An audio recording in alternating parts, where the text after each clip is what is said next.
E doutor, começa contando pra gente se há alguma incompatibilidade entre a psicanálise e religião. E se há, aonde que ela está? Sem dúvida nenhuma que há, né. Acho que a psicanálise, obviamente, como qualquer pessoa, pessoas religiosas, podem e devem buscar a psicanálise uma vez que percebem, tal qual as não religiosas, que o seu sofrimento está fazendo um enigma nelas próprias, a respeito de quem elas são, né. Eu acho que quando a pessoa se sente enigmatizada consigo mesma, acho que a análise pode ser de grande valia, sabe, Calil. Pessoas religiosas ou não. Agora, eu penso que a psicanálise, epistemologicamente, enquanto campo de saber, ela não tem diálogo possível com a religião, né, e nem precisa ter. Ela não é inimiga da religião, não é que não tem diálogo possível porque estão brigadas, não é isso, é que existe um campo epistemológico de atuação psicanalítica, que faz com que ela seja absolutamente diversa da religiosidade, né. A verdade na religião é uma verdade revelada, é uma verdade sem questionamento, é uma verdade que se constitui na vida do sujeito religioso como um dogma, né, investido por um campo de crenças, fortes e que responde à história do sujeito, né. A religião oferece a ele, para dizer com Lacan, por exemplo, toda uma série de significantes, que o seduzem, né. A religiosidade, ela, já lá para continuar com Lacan, Lacan dizia que a religião já venceu, né, Calil, por um fato singelo, venceu sob o aspecto, de apelo sociocultural, porque ela oferece coisas e se propõe a oferecer coisas que a psicanálise nem sonha em oferecer, e nenhum outro campo sonha em oferecer, né. A religiosidade oferece a ideia de um encaminhamento e de um aplacamento das angústias mais poderosas do humano, que são angústias de impotência e desamparo, não é. Ou seja, a ideia de um Deus que cuida de você, que te ama, não é, é algo que tem um apelo narcísico poderoso, não é, e que ordena o mundo. E é alguém que uma vez que você tem ao seu lado, que inimigo poderá com você? Isso é colocado o tempo todo, né. Além do que, todo o conjunto de enunciados da religião, já chamou a atenção alguém, são, propositalmente imprecisos,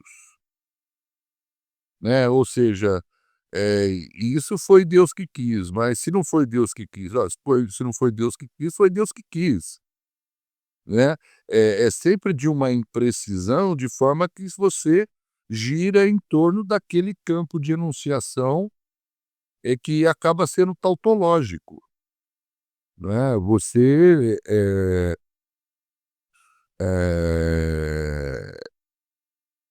Deus ama você, mas se acontece alguma coisa com você e você supõe que Deus poderia evitar, e você fala: "Eu não sei se Deus me ama", alguém religioso fala: "Não fale isso nunca, Deus te ama", né. E se isso aconteceu e Deus tem a ver com isso, é porque ele vai te trazer algo melhor. É sempre algo, né, que acaba levando de volta à premissa anterior, né. São lançados toda uma série de discursividades que são imprecisas por si, de forma que você não tem como questionar, né. Qualquer questionamento acaba dando num reforço, do enunciado, né. Além do que você poder vir a sentir toda uma série de culpas, de que você não é religioso o suficiente, que você não tem crença suficiente, tudo isso, né. Tudo acaba se voltando contra você por conta disso. É aquela história, tudo depende da sua vontade, né. Mas e se eu não tiver vontade? Bom, aí você precisa ter vontade de ter vontade. Então, esse tipo de coisa, você fica emaranhado numa discursividade que você não tem saída, não é?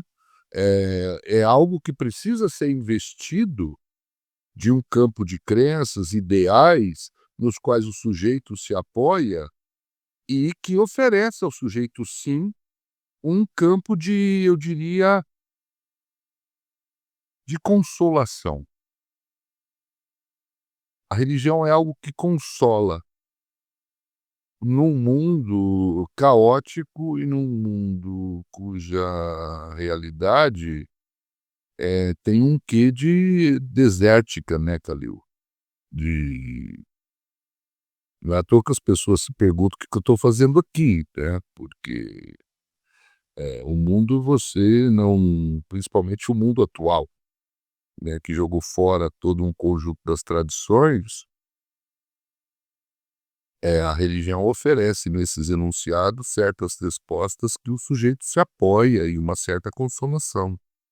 E a ideia, repito, de um Deus ordenador do mundo é muito poderosa frente a um mundo, que parece girar em torno do caos e quem controla isso não existe, não existe controle, é um mundo potencialmente hostil contra mim e que eu temo, né, e que eu tenho angústias poderosas, na medida em que eu recebo um amparo narcísico de uma entidade que é, por assim dizer, criadora e dona do mundo e ordenadora do mundo, bem, eu estou aí, narcisicamente, em tese, preparado para enfrentar isso, porque não estou só. Então, essas angústias de impotência e de desamparo buscam ser aplacadas, assim, pelo discurso religioso, não é? Das mais diversas religiões, obviamente, as denominações variam, o conjunto dogmático varia, mas essas coisas estão sempre presentes, né? Porque é um processo que busca uma regressividade do sujeito, uma infantilização do sujeito, como Freud colocava, e nessa infantilização que o pensamento se retraia no sentido de não levantar dúvidas, né, na medida em que você regride, você fica mais afenso a certos temores, temores regressivos, e uma vez com esses temores, você possa projetar no que a religião te oferece, todo o amparo que ela busca te oferecer e é lá que eu vou. Então, a religião, diria Freud, é algo que nos empurra para uma regressividade rumo a uma postura mais infantil, não é? E mais vulneráveis a todo um conjunto de angústias e temores, mas que a religião imediatamente se propõe a aplacar, caso você acredite, não é? Porque tudo depende desse sistema de crenças. E o sistema de crenças, obviamente, depende, vamos chamar assim, do rio do desespero, né? Esse rio do desespero, né, das pessoas, aposta em algo que eu possa esperançar, né? Que eu possa ter uma esperança, né? Que eu possa fazer uma aposta, de sentido de vida por estar aqui, né?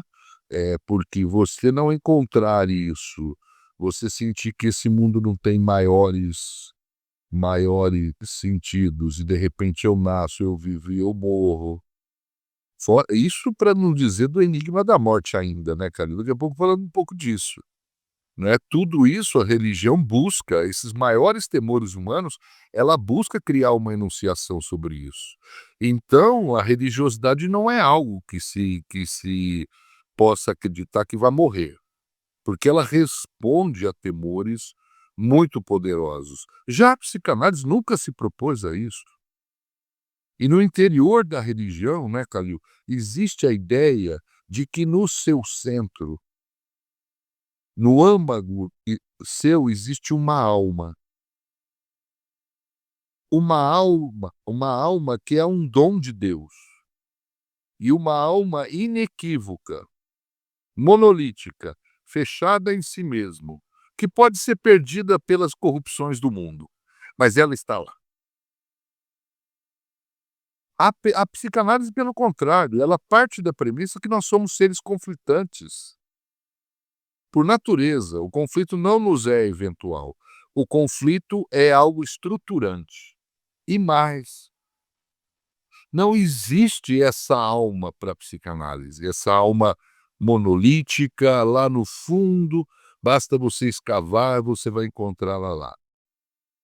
O que existe em nós, se escavarmos, é a falta, é a dinâmica do desejo, é o fato de que nós somos seres cindidos, nós somos seres divididos. Ora, qual desses enunciados consola mais, né, Calil, narcisicamente falando? É óbvio que a psicanálise não tem enunciação para competir com isso, né? O problema é que a psicanálise tem algo poderoso a dizer, na medida em que existe algo em você que te habita, te é estranho e com o qual você luta, não é? Por mecanismos de defesa que te colocam numa posição penhorada em relação a isso, porque você gasta energia com mecanismos de defesa para manter a defesa, não é? E que, uma vez fazendo análise e trabalhando essas questões conflituais, você pode ter um campo energético, chamemos assim, com muito mais capacidade de investimento nas possibilidades da vida. É nisso que buscamos. Não é como nos colocou na última participação o Dr. Mezan, é uma maior liberdade interna frente aos nossos conflitos. Porque quem está operando o tempo todo neuroticamente com um mecanismo de defesa, né, Calil, está sempre penhorado, para usar uma metáfora financeira, está sempre penhorado em dívida. Ele nunca tem dinheiro livre. O dinheiro dele está sempre penhorado nas dívidas, nas hipotecas, né? Mecanismos de defesa são hipotecas, né? Que você está ali, você fica ali para ir contra e para se defender de determinadas coisas. A análise vai nos mostrando que muito do que você se defende não é esse tigre bravo que você imaginava, mas é um tigrinho de papel. Talvez você não precise mais ficar com a mão segurando a parede, porque não tem nada lá do outro lado. É isso que uma análise vai nos mostrando. E ela faz com que deixemos, espera-se, né, de girar o nosso psiquismo em torno do medo, da angústia neuróticas, e caminhemos para o psiquismo girar em torno de apostas amorosas e de esperança na vida e no imprevisível da vida, que deixam de nos assustar. Porque o que mais o neurótico teme é a imprevisibilidade da vida, né, Calil? É a falta de controle, né? O infeliz vai viajar de hoje para amanhã, ele leva 5 malas. Ele tem que estar preparado para tudo. Ele leva um jogo de ferramentas com 500 itens, porque ele tem que estar preparado para tudo, né? A análise busca que você, como MacGyver, use um canivete e está de bom tamanho. E que você seja capaz de operar aquele canivete com muita criatividade. É isso que buscamos, né? Que você seja capaz de lidar com os imprevisíveis da vida e com os conflitos da vida, não produzindo mais tais sintomatologias.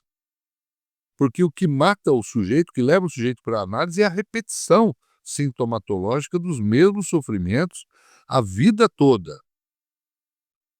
Em determinado momento, esses sofrimentos se colocam como um enigma. Aí ele responde para si: puxa vida, mas por que as minhas amizades começam sempre assim e terminam assim?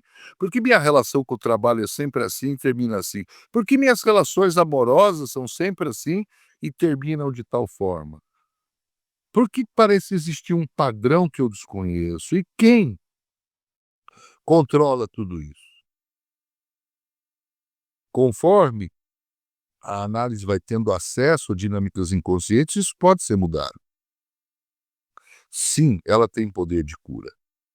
Ela tem poder de cura na medida em que pode liberar possibilidades amorosas do sujeito para com o mundo. Veja, amar, que ser amado qualquer neurótico quer, né? Agora, ter capacidade amorosa para com a vida, para com o outro e para consigo mesmo, por que não? É algo que a análise busca, né? Então, obviamente que a análise tem um diálogo com o sujeito religioso que pode procurar uma análise tal qual qualquer outro, que mesmo ele pode ter conflitos religiosos, que por deslocamento chegam na religião, né? Agora, com a religião, não vejo por onde esse diálogo, né? Porque o campo epistêmico da psicanálise é tão outra coisa, né, que eu não vejo por onde e também não acho que precisaria, porque a psicanálise, ela pensa a religiosidade na medida que a religiosidade é um fenômeno humano universal. E como tal, ela tem que se interessar por isso. Agora, nós dialogarmos com a religião, falta um terreno mínimo, Calil, de pavimentação onde possa haver isso. É como Freud dizia, é o urso e a baleia, nós estamos em campos outros. Não há por onde haver esse encontro. Não é porque as bases da religiosidade são completamente outras. Não dá para jogar cartas com Não dominó. dá para jogar cartas ali, né? A análise não é inimiga da religião, né? A análise percebe na religiosidade um valor humano, né? E porque senão ela não existiria. E como fenômeno humano não interessa pensar sobre ela, mas a nossa relação com ela não é a relação de crentes. É uma relação de ver qual é o papel que a religiosidade ocupa no psiquismo dos sujeitos, né? Coisa que o crente Religião seria se pergunta, o crente acredita. Oi? a religião seria uma espécie de fenômeno cultural na perspectiva psicanalítica, como se ela estivesse, cumprindo uma função psíquica. Com certeza, absoluta. E uma função psíquica das mais difíceis. Não é porque veja bem, né, Calil, o mundo está cada vez mais complicado e a religiosidade aumenta no mundo todo a passos largos. No meu tempo de menino, você ia numa cidade pequena, você encontrava 2 coisas: uma agência do Banco Bradesco e uma Casas Pernambucanas. Hoje você vai numa cidade pequena, é espantoso. Você encontra 10 denominações religiosas. Todas igrejinhas de bairro, está lotado, né. Freud estava errado na sua premissa de que o avanço do conhecimento científico fosse demolir a religião. Mas como Freud era Freud, ele próprio parecia não ter lido Freud, né, quando afirmava isso, porque por outro lado ele nos mostrou por onde é que a religião tinha tanto apelo.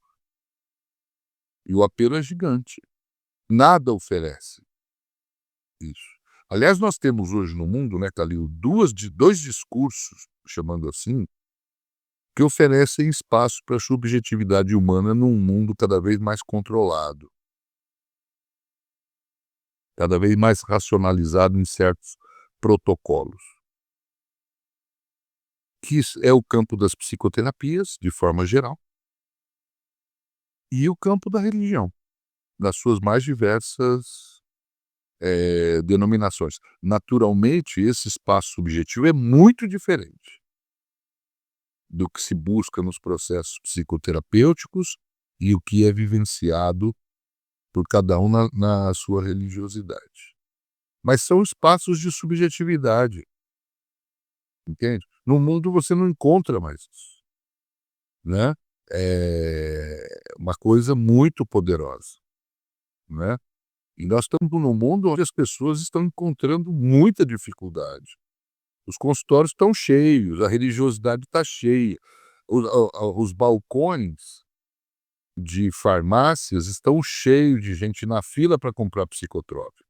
Os consultórios de psiquiatras estão cheios. Ora, tudo isso à toa? É óbvio que não. Nós estamos num mundo onde o campo de angústias, para chamar de uma forma geral, é alastrado e grande. Não é? Antigamente, quando eu era menino, as pessoas falavam: "Eu vou ser isso na vida", e não passava na cabeça de ninguém que ele não fosse. "Ah, eu vou passar num concurso, vou ser caixa do Banco do Brasil". Passava e morria caixa do Banco do Brasil. Hoje, querido, hoje você se forma, sei lá, em alguma coisa hoje e amanhã você vai trabalhar no Médicos Sem Fronteiras, lá na Nigéria. E depois você não sabe para onde você vai. Quer dizer, o mundo como ele era constituído, que te oferecia certas garantias no campo da tradição, hoje não existe mais. É um mundo onde os jovens, por exemplo, estão muito angustiados com o futuro. Além do que, é um mundo que está absolutamente contaminado por uma ideologia, por um lado da felicidade e de outra do sucesso. Mostrando figuras com sucesso financeiro, com felicidade, e todo mundo está achando que é obrigado a ser feliz e que o mundo, mais ainda, que o mundo lhe deve essa felicidade. E todo mundo se achando fracassado nisso. As pessoas não suportam mais ser tristes, Calil. Ela tem que se chamar depressiva, né? Ela tem que estar em algum artigo do CID-10 ou do DSM-5. Ela tem que se colocar no discurso científico. Ela não suporta a própria subjetividade. Falar para ela que ela está triste, ela falar para si mesma, ela não suporta. Não, eu tenho que estar deprimido. Não, eu tenho que estar com rebaixamento não sei de que neurotransmissor. Esse é o discurso, não é? Então, querido, por onde vamos? A gente está indo por aí. E o que é pior, isso está piorando, né? Porque existe, além do discurso, existe o discurso da mídia, existe o discurso da ciência. E todo mundo está delegando ao discurso da ciência para dizer da sua subjetividade. O problema, querido, é que a ciência não diz quem somos nós. A ciência nos diz ou busca dizer o que somos nós. Ela nos diz que nós temos sangue, que nós temos neurotransmissores, que nós temos células, que nós temos neurônios, é o quê? Mas quem? É um campo de significação que ela não aborda. Então nós estamos delegando ao toda uma série de discursos para dizer sobre nós, né? E que não diz sobre nós, né? E eu acho que aí entra a psicanálise, né? A psicanálise, através desse diálogo, na companhia de um analista, busca, movimentado por um sofrimento que traz um enigma sobre você, que você busca, ela vai atrás de coisas fundamentais para a tua vida. Eu não acredito, já falei isso mais de uma vez, querido, a psicanálise não é um discurso de saúde mental. Porque nós não temos um parâmetro do que é saudável, né? Eu acho que é reduzi-la por demais dizer isso. Eu penso que a psicanálise é uma grande aventura do sujeito consigo mesmo, na companhia de um analista. E esse consigo mesmo no que ele não reconhece como dele, mas sempre presente nele, de formas as mais diversas e naturalmente sintomáticas. Então é disso. Como é possível conversar com outro campo como o campo religioso? Desculpa, você está querendo fazer uma pergunta? Oi. Eu estou pensando aqui, doutor, como o senhor colocou a tristeza, ela é um material trabalhado, na psicanálise e da mesma forma um material trabalhado nas religiões. Assim como quem é o sujeito, né, assim como o sujeito em si. mas a psicanálise e a religião, elas trabalham esses materiais, por assim dizer, de forma muito distinta. O senhor poderia falar um pouquinho qual que seria a diferença do trabalho, do tratamento para esse. Então eu te uma pergunta: você está muito triste? A psicanálise não vai falar para você não ficar, né. A religião diz: "Você está muito triste? Perfeito. Venha conosco. Veja esse conjunto de crenças que você pode deixar de ficar triste, e que você vai perceber que não tem motivos para você ficar triste. Não, tem motivos para você ficar triste, não é? E nós, analistas, acreditamos em qualquer coisa que apareça na mente, e não acreditamos que nada seja aleatório, nós acreditamos que nada seja aleatório. Se a pessoa está triste, tem condições ali psicodinâmicas para ela estar triste, não é? E vamos ver o que está em jogo ali. Mas não para fazê-la ficar alegre, mas não para fazê-la dar pulos de felicidade, mas para ver o que a faz triste, o que está envolvido ali. Se a partir dali ela encontra algum caminho para deixar de ficar triste e outra coisa, o analista não busca isso enquanto meta. Ele faz a análise e, ao fazer a análise, se abre caminho para a tristeza ir se dissipando, ótimo. Se não, o analista não busca isso. Não busca dizer para ele que você está triste porque você não acredita em Jesus. Se você acreditasse em Jesus, você não estaria triste. Isso a religião faz, né? Quer dizer, é algo que também, no sentido dessa infantilidade, né, Calil, reduz as complexidades do mundo. Eu dizer para você: "Você está triste porque você não acredita em Jesus". Nossa, alguém sabe isso? Então é isso. Se eu acreditar, para isso tudo?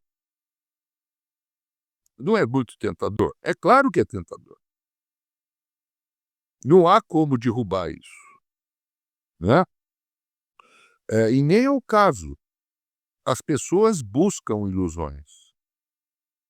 O mundo é árido, né. O mundo que nós estamos criando, então, mais árido ainda, né, porque as pessoas estão se sentindo descartáveis muito facilmente.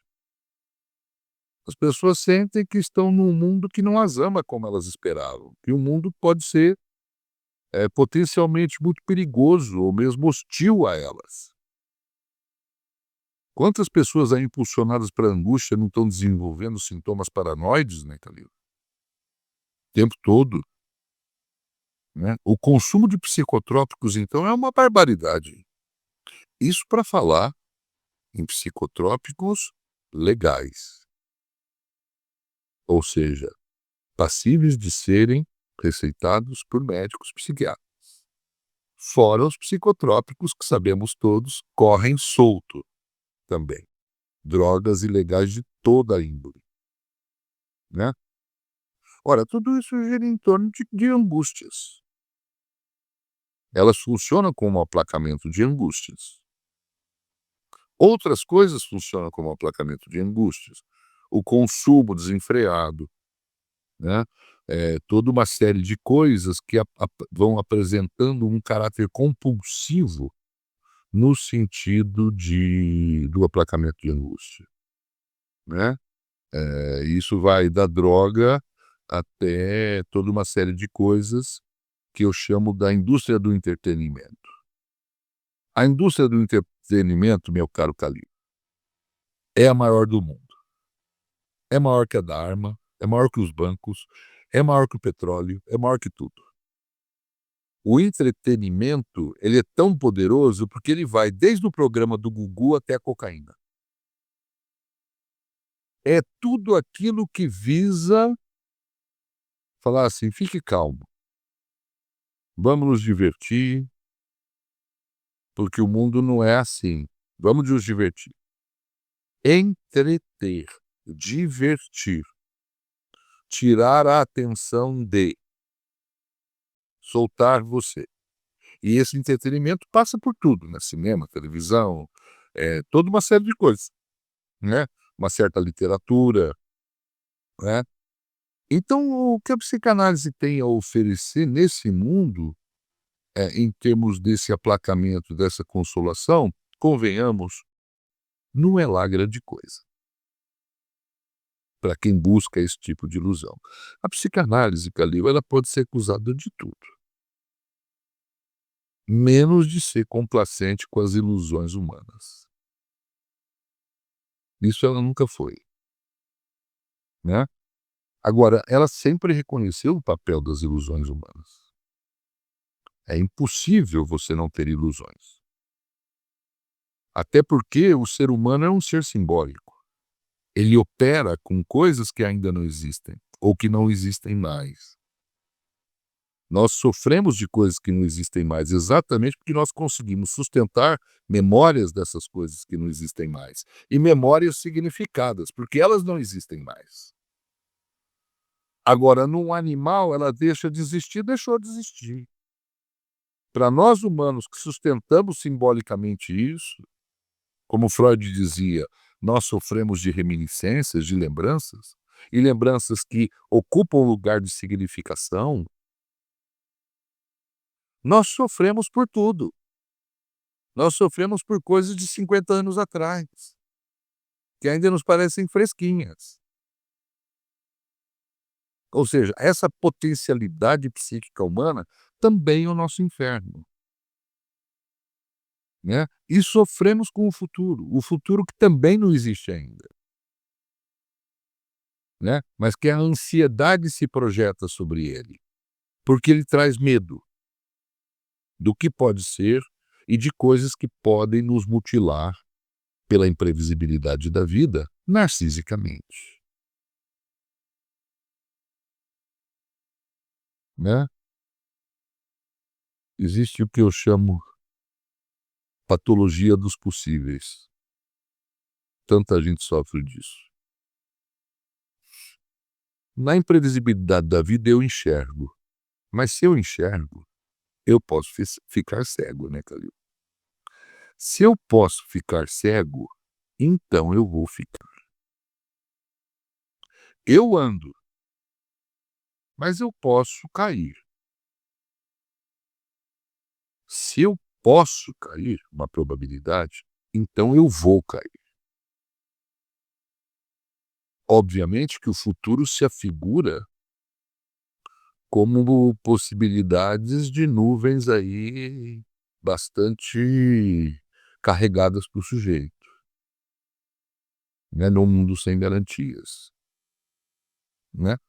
Ora, a ideia de um mundo com garantia é, obviamente, um resíduo da relação paterno-materna, onde eles eram os primeiros a dar conta das nossas angústias de impotência e desamparo. Depois, querido, aí a gente busca dispositivos socioculturais para dar algum amparo, né, nesse mundo de imprevisíveis.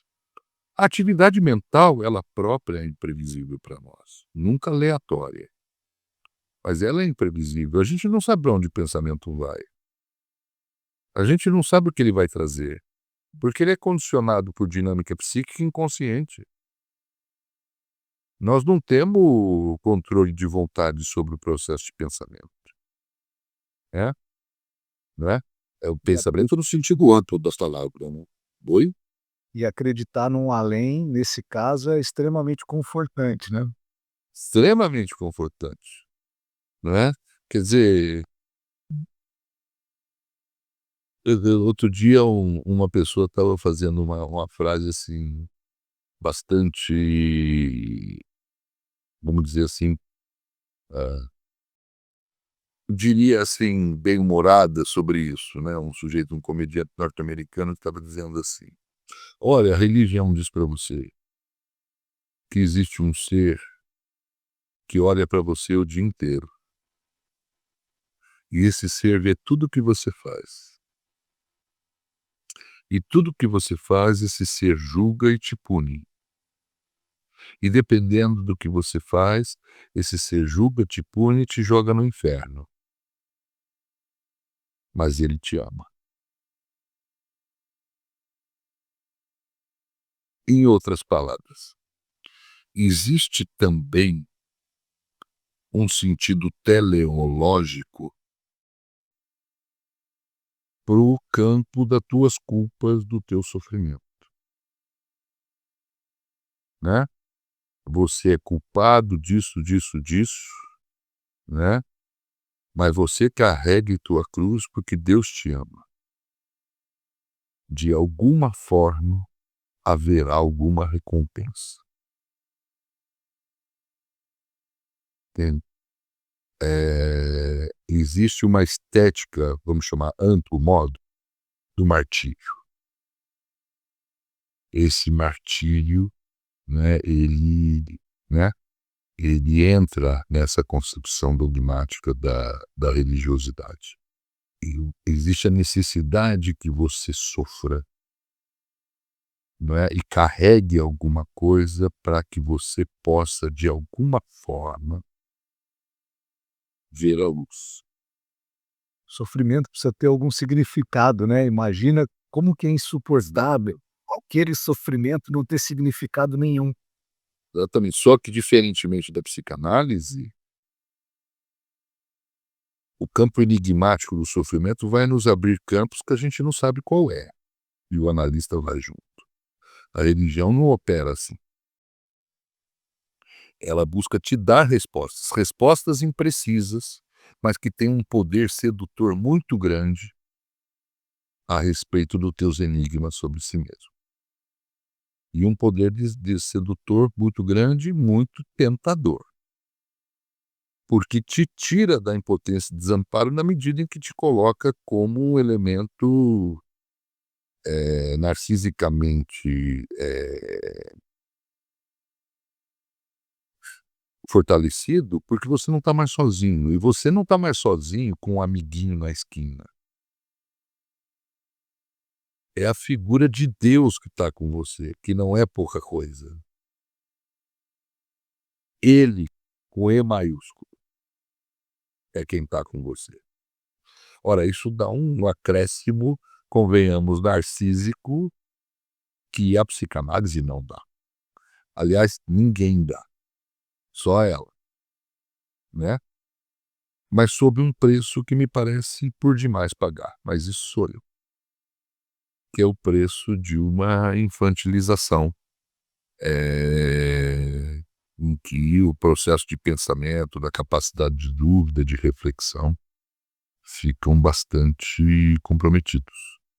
Né, Calil? Isso me parece inevitável.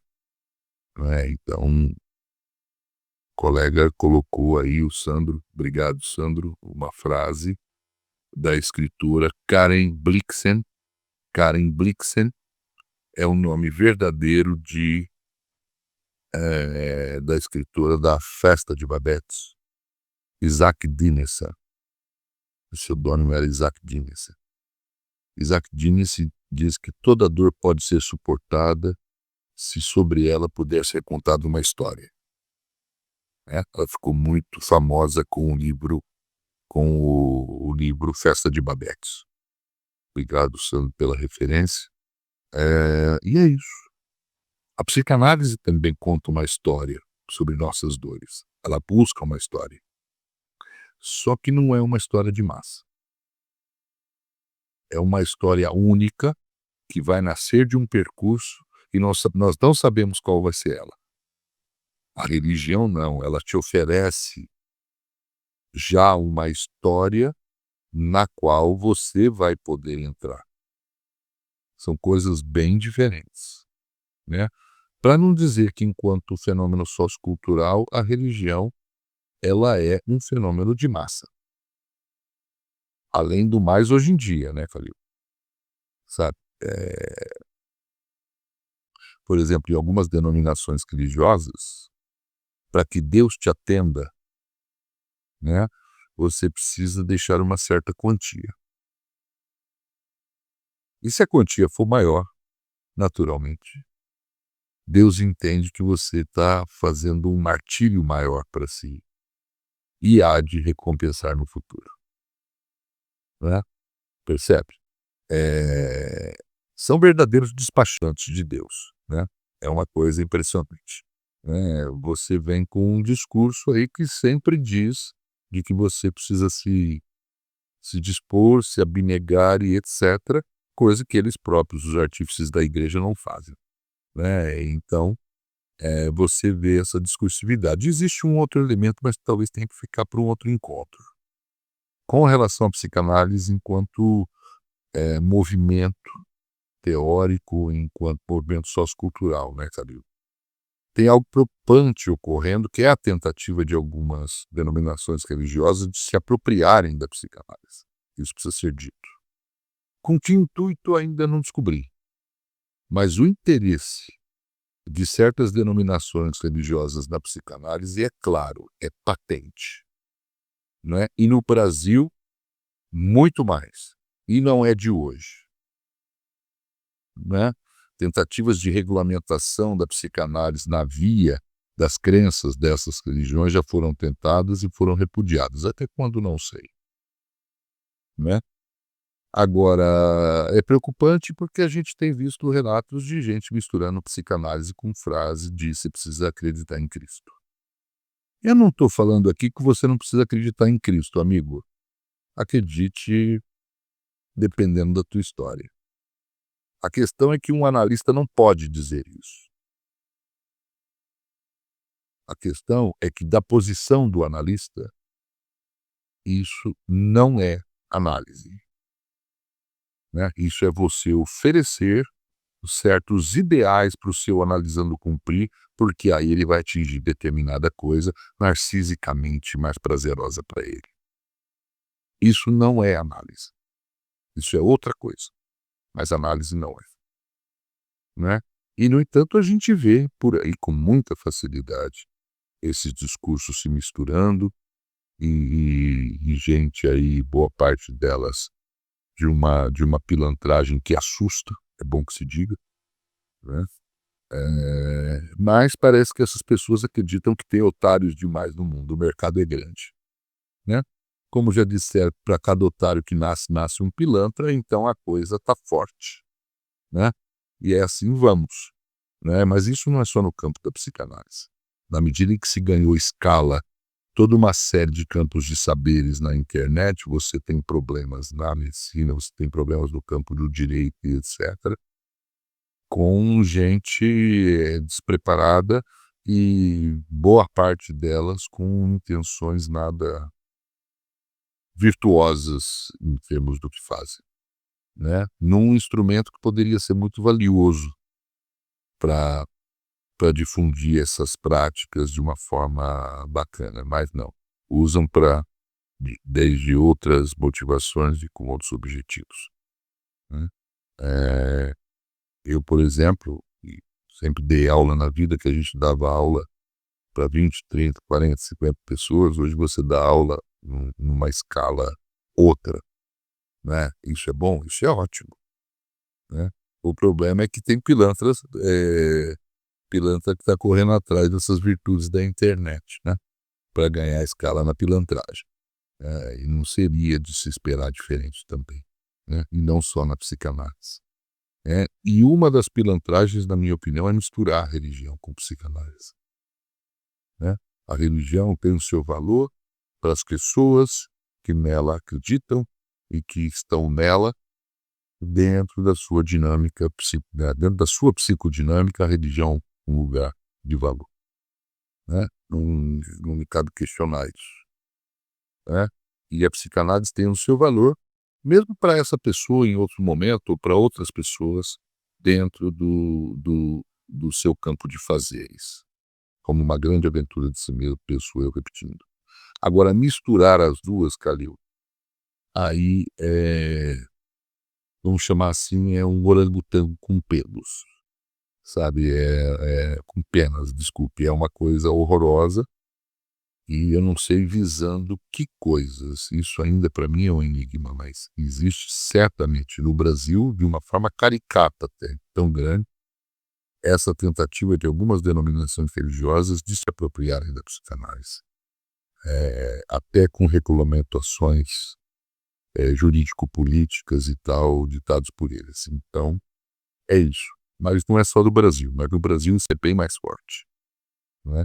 Então, acho que era por aí que eu tinha alguma, poderia dizer, para não correr o risco de ser repetitivo, Calil, mas estou à disposição dos colegas que estão nos dando o prazer de estar conosco hoje, né, ao vivo à noite, mas como diz o Calil, pode ser de manhã, pode ser à tarde, ou na hora que você estiver nos vendo. Gente da minha idade fala videotape, em videotape, tá bom? Em outro momento. Doutor, temos uma questão aqui da Ravena Hernandes, que pergunta se a religião para a psicanálise seria uma criação da mente humana para lidar com a angústia e o medo diante do desconhecido e da finitude. Sem dúvida alguma, né? O psicanalista Hélio Pellegrino, que acreditava muito em Deus, é bom que se diga, né? Ele tem uma frase que eu acho belíssima, que ele diz assim: Deus não tem saída. Se não existisse, alguém o inventaria, né? E acho que é por aí, né? A psicanálise, como é alguma coisa que não pode ser provada, não pode ser mostrada nos termos que a ciência trabalha, ela tem a sua função para os que acreditam nela, né? E, no que diz respeito à análise, nós sabemos, enquanto analistas, o valor que isso tem para uma determinada pessoa na vida dela, né? Vai ser sempre assim? Não sei. A psicodinâmica da pessoa pode mudar, ela deixar de acreditar ou mudar de denominação religiosa, sei lá, né? Mas, sem dúvida alguma, é tudo uma condição psíquica que dá sustentação a essa crença, né? E essa crença reverte para o sujeito de formas que ele acha interessante. Então, enquanto isso ocorre, que eu chamei benefícios narcísicos, ele se mantém. Do contrário, as coisas começam a modificar, né? Mas sim, né? O problema da religiosidade, da perspectiva analítica, é o processo regressivo a que ela leva os sujeitos, em termos de aumentar uma capacidade de pensamento, uma incapacidade de pensar e de questionamento, porque ela vai impedindo dúvidas na medida em que é um saber revelado, é dogma e não cabe dúvida, né? E aí, para você receber os tais benefícios da Narciso, você precisa acreditar, né? E aí a coisa complica, tá bom? Obrigado pela questão. Obrigado, doutor. Acho que foi assim muito enriquecedor o tema, suas colocações, sempre muito bom te ouvir. E queria aproveitar para convidar aqueles que estão nos ouvindo aqui e que ainda não conhecem as formações que o Instituto Tal, o Instituto Esfera oferecem no campo psicanalítico, acessem o site. Os endereços estão aqui junto com o vídeo. Conheça as diversas formações no campo psicanalítico, também da psicologia analítica junguiana. Tenho certeza que quem se interessa aqui pelo que nós tratamos no vídeo vai se interessar também por esses cursos. Doutor, passo para o senhor as palavras finais da noite. Para continuar nesse tipo de discurso, podem acreditar que é um grande prazer estar com vocês, né? Um grande prazer estar com o Calil, sempre um prazer estar com ele num trabalho conjunto aí dessas nossas lives, não é? E falando dessas questões humanas, né, pessoal? Que não temos saída não, né? A coisa para nós é complicada, né? Uma vez que somos animais humanos, seres simbólicos, seres castrados e divididos, o conflito é para sempre, tá? Então, são formas de encaminhamento de conflitos nossos, incluso a religião, né? Outras formas, obviamente, existem, né? Mas é por aí. Então, eu queria agradecer muito vocês que nos dão esse retorno, como a pessoa que escreveu aí há pouco, muito obrigado, né? Para mim é uma gratificação grande receber esse feedback de vocês de que o que eu falei teve um valor para a reflexão de vocês. Tá bem? Um grande abraço a vocês. Um grande abraço, Calil. Um abraço gigante. Até a nosso próximo encontro. E muito obrigado. Quinta-feira temos mais um encontro, se eu não me engano, com o professor Emir também. Estaremos juntos. Perfeitamente. Convido a todos aqui a estarem também. Grande abraço, doutor. Obrigado a todos. Até breve. Valeu.